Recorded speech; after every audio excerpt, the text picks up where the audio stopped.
नमस्कार, बहुत बहुत स्वागत आपका आनंदी टीवी पर। मैं हूं आपके साथ पारुल। आप देख रहे हैं हमारा special show attention. Madhya Pradesh में विधानसभा चुनाव की उल्टी गिनती शुरू होने से पहले ही भाजपा महिला मोर्चा की मांग ने सारे राजनीतिक दलों में हलचल पैदा कर दी है। महिला मोर्चा ने विधानसभा चुनाव में महिलाओं के लिए 50% आरक्षण की मांग जो की है। इसके पहले लोकसभा और विधानसभा में महिलाओं के लिए 50% आरक्षण की मांग उठ रही है और पहले भी उठती रही है, लेकिन कोई ना कोई राजनीतिक दल इसके लिए राजी दिखाई नहीं दिया। अब चुनाव से पहले इस नई मांग ने फिर से एक नई बहस को जन्म दे दिया है। तो वहीं कांग्रेस ने भी बीजेपी महिला मोर्चा की मांग का समर्थन किया है। लेकिन इस बीच सवाल यही कि क्या भाजपा संगठन अपने महिला मोर्चा की मांग को प्राथमिकता देगा? जिस तरह से कांग्रेस समर्थन कर रही है, क्या वो यूपी की तर्ज पर एमपी में भी प्रियंका का मॉडल लागू करेगी? आज हम अटेंशन में ऐसे तमाम सवालों पर चर्चा करेंगे। उससे पहले आप ये रिपोर्ट देखिए।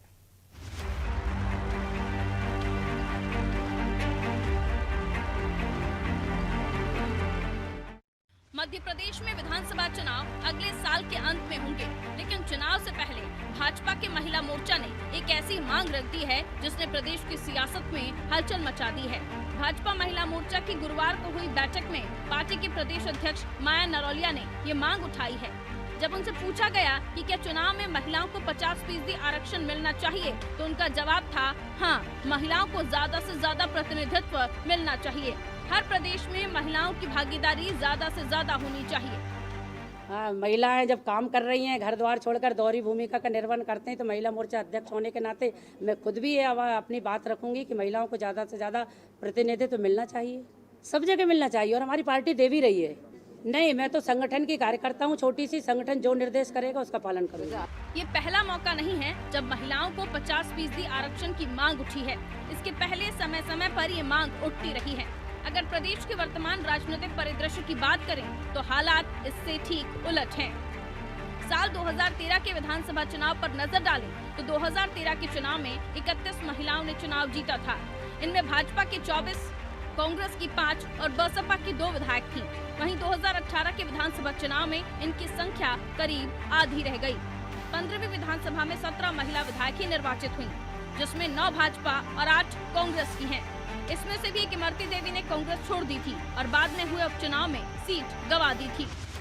राजनीतिक दल भले ही आधी आबादी की बराबर हिस्सेदारी की बात करें, मगर उन्हें चुनाव में उम्मीदवार नहीं बनाते। मध्य प्रदेश में इस बार 29 सीटों पर हुए लोकसभा चुनाव में भाजपा और कांग्रेस ने कुल 9 महिलाओं को उम्मीदवार बनाया, जिनमें से सिर्फ 4 महिला सांसद ही निर्वाचित हुई। ये सभी भाजपा से हैं। अगर 2014 के लोकसभा चुनाव पर नजर दौड़ाई जाए तो एक बात सामने आती है कि राज्य से 5 महिला सदस्य निर्वाचित हुई थी। राज्य में उपलब्ध आंकड़ों के अनुसार 5.25 करोड़ से ज्यादा मतदाता हैं। इनमें पुरुष मतदाता 2,67,42,970 और महिला मतदाताओं की संख्या 2,46,23,623 है। इस तरह राज्य में पुरुष और महिला मतदाता लगभग बराबर हैं। इसके बाद भी ना तो पार्टियों ने महिलाओं को संख्या के आधार पर उम्मीदवार बनाया और ना ही जनता ने स्वीकारा। लेकिन बीजेपी महिला मोर्चा की मांग के बाद ये प्रदेश की सियासत में चर्चा का विषय जरूर बन गया है। वहीं कांग्रेस भी बीजेपी महिला मोर्चा की इस मांग का समर्थन करती नजर आ रही है। भारतीय जनता पार्टी के महिला मोर्चे को इस बात की बधाई है कि कम से कम उन्होंने तो जो है प्रियंका गांधी के आह्वान की नकल की, शुरुआत की। प्रियंका गांधी ने तो आगे बढ़ के जो है 40% टिकटें बांटी हैं। भारतीय जनता पार्टी की महिलाओं में एक जागृति आई है इस कांग्रेस के इस महाप्रयास से। इसके लिए खुशी की बात है और भारतीय जनता पार्टी को इस पर विचार करना चाहिए और 50% महिलाओं को टिकट देनी चाहिए। और राज्यसभा में भी अगर महिलाएं भेजी जाएं तो समाज में जो है एक संतुलन की स्थिति बनेगी। साफ है कि बीजेपी महिला मोर्चा की मांग ऐसी है कि इसे पार्टी स्वीकार नहीं कर सकती, लेकिन इस मांग ने एक नई बहस को जन्म जरूर दे दिया है। अब बीजेपी का आधिकारिक बयान क्या आता है, इस पर सबकी नजर रहेगी। कांग्रेस ने हालांकि इसका समर्थन तो किया है, लेकिन क्या कांग्रेस खुद प्रदेश में प्रियंका के फार्मूले पर अमल करेगी, इस पर सबकी नजर होगी। Bureau report, Anandi TV.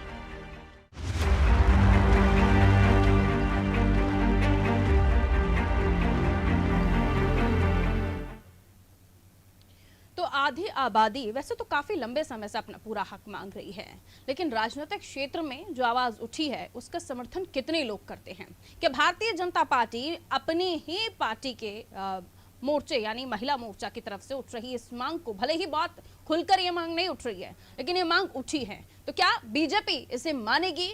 और अगर मानती है, जो कांग्रेस इस बात को बहुत अच्छा बता रही है, तो क्या वो उत्तर प्रदेश मॉडल को मध्य प्रदेश में आने वाले चुनाव में लागू करेंगे? ये तमाम सवाल उनके लिए भी हैं। हम चर्चा करेंगे। अटेंशन में हमारे साथ जो मेहमान मौजूद हैं उनसे आपका परिचय करा देती हूँ।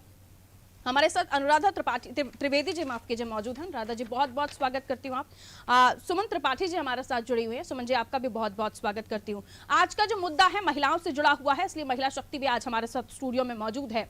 और इस मंच से, इस प्लेटफॉर्म से हम ये समझने की कोशिश करेंगे, हमारे दर्शकों को भी समझाने की कोशिश करेंगे, आप दोनों महिला नेत्रियों के माध्यम से, पत्रकारों के माध्यम से, कि क्या राजनीतिक क्षेत्र में जब हम देख रहे हैं कि कंधे से कंधा मिलाकर महिला चल रही है, हर क्षेत्र में हम महिलाओं ने अपने आप को साबित किया है, बावजूद उसके राजनीतिक क्षेत्र में ये पार्टियां क्यों वो 50% देने में कतराती हैं? अनुराधा जी। लड़की हूँ, लड़ सकती हूँ। उत्तर प्रदेश के चुनाव के समय कांग्रेस ने नारा दिया और 40% आरक्षण दिया। ये एक्चुअल उसी की तर्ज पे मध्य प्रदेश में भी भाजपा महिला मोर्चे ने ये मांग की है। इसके पहले मध्य प्रदेश में उत्तर प्रदेश चुनाव के दौरान ही महिला हूँ, लड़ सकती हूँ की प्रक्रिया शुरू करने के लिए कांग्रेस ने पहल की थी। इसी चैनल में डिबेट हुआ था। उनका ये था कि मध्य प्रदेश में भी हमको 40% आरक्षण चाहिए जी। जो कांग्रेस आज भाजपा महिला मोर्चा के सुर में सुर मिला रही है, उस कांग्रेस ने मध्य प्रदेश में महिलाओं के 40% आरक्षण की मांग को खारिज कर दिया था और उसको ठंडे बस्ते में डाल दिया।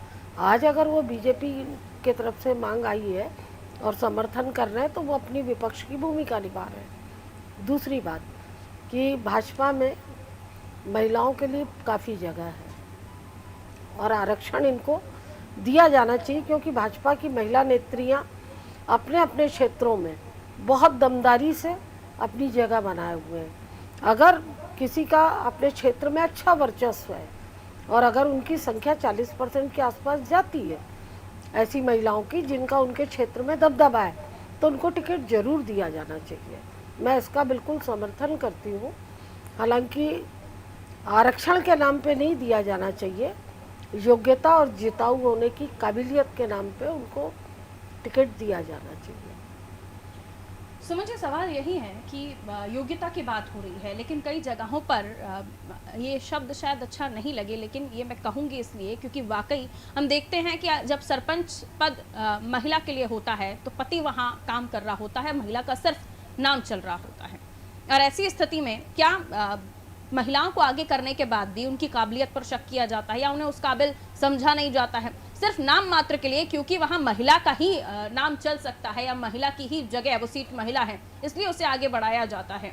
ये आने वाले समय में जब आरक्षण की बात हो रही है तो महिला का यूं इस तरह इस्तेमाल ना होने लगे। सुमन जी, देखिए, मेन मुद्दा तो है महिला को शिक्षित सबसे पहले करना है, सामाजिक और आर्थिक रूप से सशक्त सबसे पहले करना है। रही बात आरक्षण की, तो आरक्षण तो शायद 1926 से चला आ रहा है महिलाओं के लिए, जब एक सदस्य खाली महिला बना के लोकसभा में पहुंचाई गई थी, लेकिन उसको भी मत देने का अधिकार नहीं था।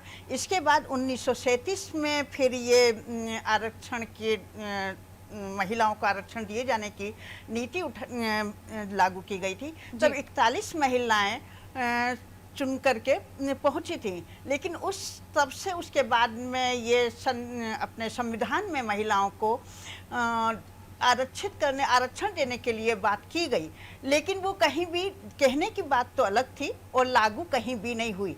और ये आरक्षण तभी से लागू हो रहे हैं। सबसे पहले मैं ये कहूँगी कि महिलाओं को आर्थिक रूप से और सामाजिक रूप से उन्हें संबल देना चाहिए और आरक्षण की बात तभी वो होंगी। हालांकि बीजेपी ने ये 2015 में महिलाओं को नगर निकायों में और पंचायतों में 50% उनको 50% आरक्षित किया है और लागू भी हो गया है। लेकिन अगर जो हम सभी पार्टियों की कहें बात, तो कोई भी महिलाओं को आगे, बात तो बहुत बड़ी बड़ी करते हैं, लेकिन महिलाओं को आगे करने या वो टिकट देने के नाम से वो पीछे हटती हैं। तो ये अभी तो बीजेपी की सरकार है केंद्र में, और राज्य सरकार के बस में ये चीज़ नहीं है, ये केंद्र के और उसके हाथ में है। हो सकता है अभी बीजेपी की सरकार है, बीजेपी का है, तो ये आरक्षण महिलाओं को मिल सकता है। बिल्कुल, लेकिन अनुराधा जी, आरक्षण देने की बात जब हो रही है, हमने उत्तर प्रदेश में भी देखा, उत्तर प्रदेश में जहां कांग्रेस ने इस फॉर्मूले को पूरी तरह अपनाया, 40% टिकट उन्होंने महिलाओं को दिए, और वो महिलाएं जिनका राजनीति से कोई लेना देना नहीं था, कुछ पीड़ित की मां थी या उनके परिजन थे, उन पर दाव चला गया, ये सोचकर कि शायद संप्रति वोट मिल जाएगा, लेकिन वो भी दाव कांग्रेस के पास शायद वो सूट नहीं किया कांग्रेस को, और लोगों ने भी उस बात में उन जो उम्मीदवार थे उनका भी समर्थन नहीं किया। ये फॉर्मूला कांग्रेस के लिए वहां तो फ्लॉप हो गया जहां पर उनके पास वाकई कैंडिडेट नहीं थे, जिसमें वो उन्हें दूसरे कुछ ऐसे नामों को टिकट दे सकते थे जो जिताऊ कैंडिडेट होता। और अब उस फॉर्मूले को कांग्रेस यहाँ कितना लागू करेगी, इसकी उम्मीदें बहुत कम है या चांसेस बहुत कम है। और भारतीय जनता पार्टी अगर ये कह रहे हैं कि हम महिलाओं का सपोर्ट करते हैं, हम चाहते हैं कि महिला का दायित्व, महिलाएं राजनीति में आगे जाएं, उनको और बड़ी जिम्मेदारी मिले, लेकिन क्या ये धरातल पर होता हुआ दिख रहा है आपको? राजनीतिक पार्टियां जितनी भी बड़ी बड़ी बातें करें, लेकिन धरातल पर क्या वो काम करती हैं जितना बोलती हैं? हमको भूलना नहीं चाहिए कि इसके पहले चुनाव में जिन महिलाओं ने बड़ी दमदारी से अपनी दावेदारी ठोकी थी और अपना बायोडाटा लेकर जब वो चुनाव अधिकारियों से मिलने पहुंची थी जो टिकट सेंक्शन कर रहे थे, तो उन्हीं की पार्टी के कार्यकर्ताओं ने उनके साथ जो बदसलूकी की थी वो तो हमारे सारे चैनलों ने भी दिखाया था। तो पहले तो पार्टी के अंदर ही उनको फाइट करना है। सबसे बड़ी दिक्कत महिलाओं के साथ ये है कि वो डिजर्व भी करती हैं, तो उनके कंपटीशन में तो उनका अपना ही कार्यकर्ता खड़ा हुआ होता है, तो उनको तो दो तरह के संकट झेलना है। एक तो टिकट के लिए मारामारी लंबी तगड़ी, दूसरी मारामारी अपने ही भीतर बैठे हुए लोगों के विरोध से बचने की। तो मुझे नहीं लगता कि ये बीजेपी आरक्षण जैसी चीज़ को लागू करेगी, मेरे को नहीं लगता, क्योंकि जो कार्यकर्ता हैं, जो ज़मीन से जुड़े हुए पुरुष कार्यकर्ता हैं, जो बरसों से टिकट की लाइन में है, यदि वहाँ महिला को दे दिया जाए तो चुनाव के जो नतीजे होंगे उससे भीतरघात जैसी बातें बाद में उठेंगी। दूसरी बात, मेरा पर्सनली ये मानना है कि यदि महिला के क्षेत्र में लोकप्रियता है, वहाँ उसकी वजनदारी है और वो वहाँ से जीत सकती है, तो सारी चीज़ें एक तरफ रख के उसको वहाँ पे टिकट दिया जाना चाहिए, और बीजेपी में ऐसी महिलाएं हैं। दूसरी बात कि अगर हम भारत की केंद्रीय राजनीति का अवलोकन करें जी, तो केंद्रीय राजनीति में कितनी महिलाएं हैं? एक जया जेटली जी, मार्गरेट अल्वा, सुषमा स्वराज, मीनाक्षी नटराजन, मतलब हम अगर सारे विपक्ष से भी जोड़ें, एक मायावती, वो तो पार्टी प्रमुख ही है, तो इतनी बड़ी आबादी रखने वाले देश की आधी इकाई का प्रतिनिधित्व तो केंद्रीय राजनीति में कितना है? इस पे भी राष्ट्रीय बहस होना चाहिए।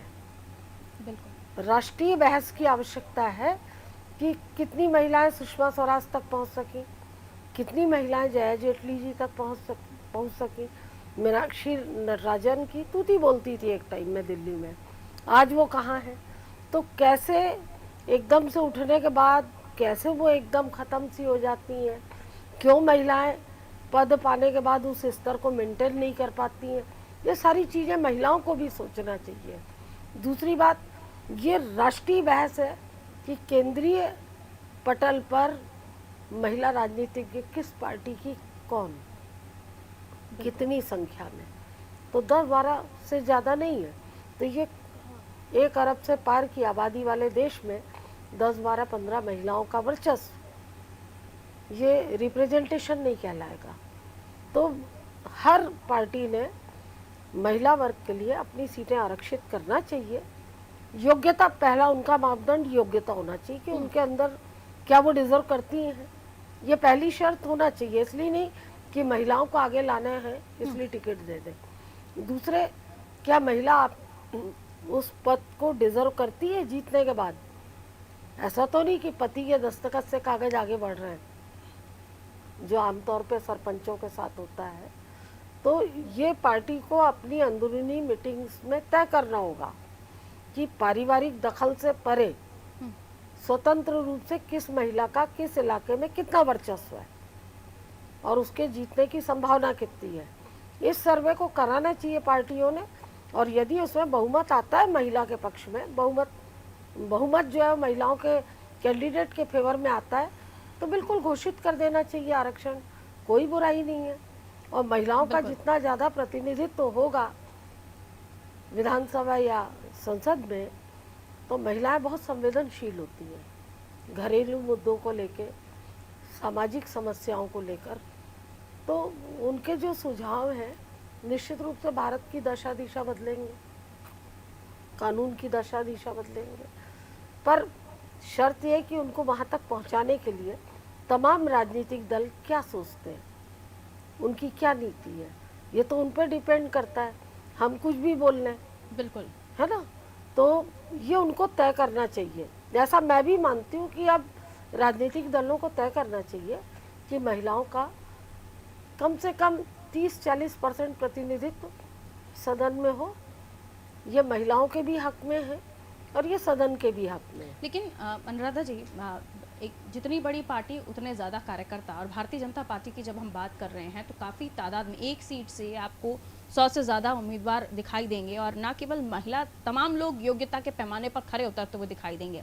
उस जगह पर जैसे कि आपने भी कहा कि उस महिला को फाइट करना पड़ेगा और उसे काम करके दिखाना पड़ेगा, अपने आप को साबित करके दिखाना पड़ेगा, तब जाके पार्टी उसे वो जिम्मेदारी देगी या टिकट देने की बात करेगी। इस कंपटीशन भरे ज़माने में जहां हम देखते हैं राजनीतिक क्षेत्र में कितना ज़्यादा कंपटीशन है, हर एक व्यक्ति चाहता है कि उसका खुद का ओहदा हो, उसे पार्टी में एक बड़ा पद मिले। ऐसे में अपने आप को साबित करना, हर महिला अपने घर की जिम्मेदारी के साथ साथ जो भी वो बाहर काम कर रही होती है उसे बखूबी निभाने की कोशिश करती है।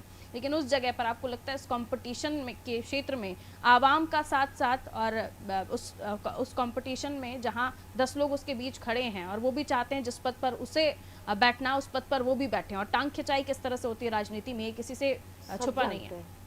अनुराधा जी, तो यहाँ आगे कैसे महिला एक फाइट करेगी, और जब टिकट की बारी आती है तो पार्टियां भी चाहेंगी जिसे भी हम टिकट दें वो जिताऊ हो, वो क्यों रिस्क लेंगी? सवाल ये। हारने के लिए चुनाव नहीं लड़े जाते, तो वो भी चाहेंगे कि हम जिसको टिकट दें वो चुनाव जीते। पर चुनाव जीतने वाले कैंडिडेट में योग्यता और विशेषताएं क्या होना चाहिए, ये तो पार्टी को सर्वे करना पड़ेगा ना, कि क्या वो डिजर्व करते हैं या नहीं करते हैं। फिर दूसरे इनको खुल के, जब तक ये खुल के डिक्लेयर नहीं करेंगे कि कितनी महिलाओं को सीट देना चाहते हैं, तब तक आपस की मुठभेड़ पुरुष कार्यकर्ताओं की, पदाधिकारियों की और महिला पदाधिकारियों में ये क्लेश बना रहेगा।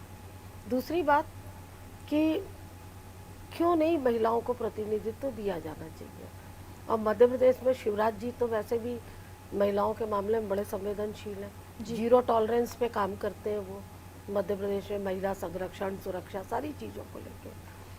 तो उनको अपनी पार्टी में महिलाओं के बारे में भी थोड़ा विचार करना चाहिए, क्योंकि आप अपनी महिला कार्यकर्ताओं को लेकर यदि नहीं सोचेंगे तो फिर उनके अंदर भी तो आक्रोश आएगा ना कि हम लोग भी तो महिला हैं, हमारे लिए पार्टी क्यों नहीं विचार कर रही।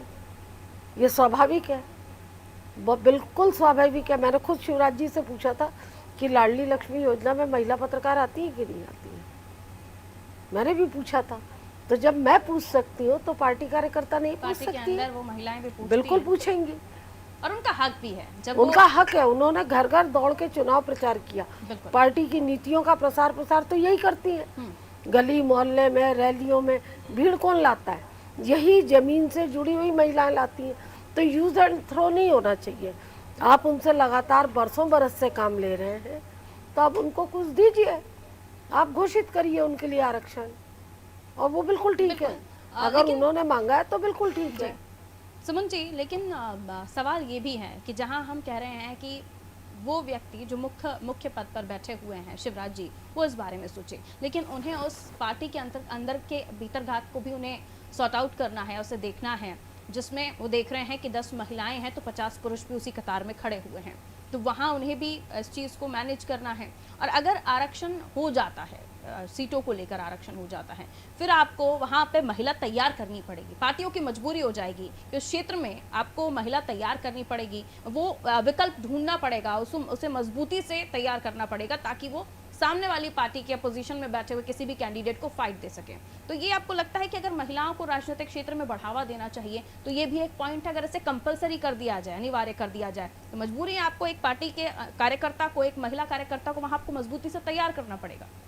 देखिए, महिलाएं राजनीति में शुरू से काम बराबर करती आ रही हैं, लेकिन वो हताश तब हो जाती हैं इतना काम करने के बाद उनको अहम जगह नहीं दी जाती है, और या उनकी काबिलियत के हिसाब से उनको तवज्जो नहीं दी जाती है। जबकि ये घर का विरोध तो वो झेलती हैं, लेकिन पार्टी में कार्यकर्ताओं का या उन आपसी तनाव को भी वो झेलती हैं, फिर भी कोशिश करती हैं कि हम कितना आगे बढ़ सकें, और करती भी हैं। महिलाएं काबिल हैं, उनको ढूंढने की ज़रूरत नहीं पड़ेगी।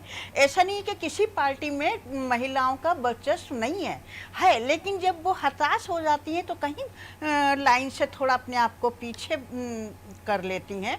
अगर जो उनको मौका दिया जाए तो ढूंढना नहीं पड़ेगा, वह खुद अपने आप महिलाएं आपको मिल जाएंगी। और आप देखिए, जहाँ भी कहीं महिला आरक्षित सीट हो जाती है, अधिकतर वो पुरुष अपनी पत्नी को या अपने परिवार की महिला को ही करते हैं जो उस क्षेत्र से पहले उम्मीदवार रहे हैं। तो ये जरूर एक विरोध हो सकता है कि आप नई किसी जो महिला और भी पार्टी में है जो मेहनत कर रही है, चले इस बारे में उसको जरूर उसको भी सोचा जाए। बिल्कुल, ये आपने अच्छी बात कही कि जब महिला सीट हो जाती है तो वहाँ पूर्व में जो विधायक हुआ करते थे पुरुष, वही अपने घर के किसी महिला को मैदान में उतार देते हैं और पार्टियां भी खुशी खुशी टिकट दे देती है क्योंकि उनकी ज़मीन तैयार होती है। लेकिन यहाँ जब हम महिलाओं को आगे बढ़ाने की बात कर रहे हैं तो जो महिला, जाहिर सी बात है, राजनीतिक परिवार होता है तो महिलाएं भी 10-20 बातें समझने लगती हैं कि राजनीति क्या होती है, वो भी आने वाले समय के लिए तैयार होने लगती हैं। लेकिन वो सक्षम कितनी है और उस ग्राउंड लेवल पर और भी कितनी महिलाएं हैं जो इस क्षेत्र में आगे आना चाहती हैं, जो काम कर रही हैं, मौका उन्हें भी मिलना चाहिए। लेकिन इसके लिए कर कौन रहा है काम?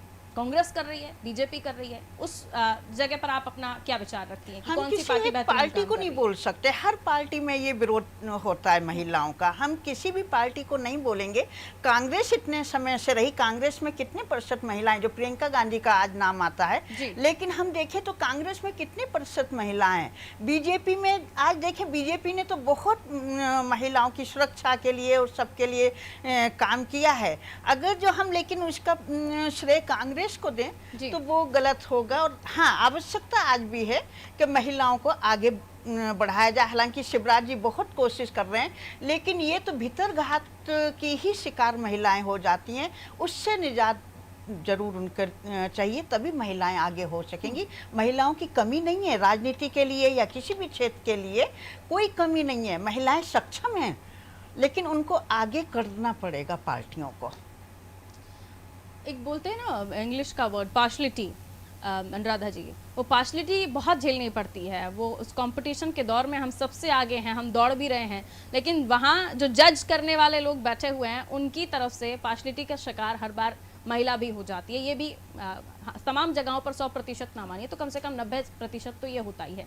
उस पार्शलिटी के वक्त, क्योंकि हम महिलाएं हैं, जाहिर सी बात है राजनीतिक क्षेत्र में जो काम कर रही हैं वो भी महिलाएं हैं, फिर वो डिमोलाइज हो जाती हैं, वो अपने आप को फिर एक कदम पीछे खींचती हैं।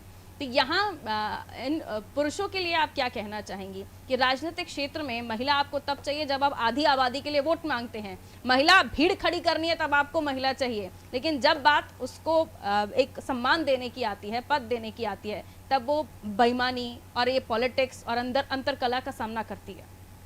हिंदुस्तान में कमोबेश हर फील्ड में, हर क्षेत्र में जी महिला लिंग भेदभाव की शिकार है।